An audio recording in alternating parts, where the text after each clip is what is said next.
నారా లోకేష్ నేను శాసనము ద్వారా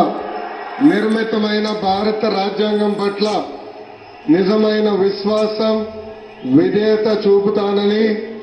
భారతదేశ సార్వభౌమ అధికారాన్ని సమగ్రతను కాపాడుతానని,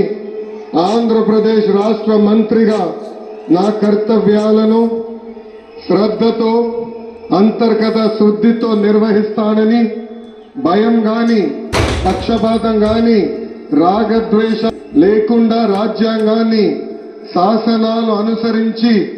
ప్రజలందరికీ న్యాయం చేకూరుస్తానని దైవ సాక్షిగా ప్రమాణం చేస్తున్నాను. నారా లోకేష్ నేను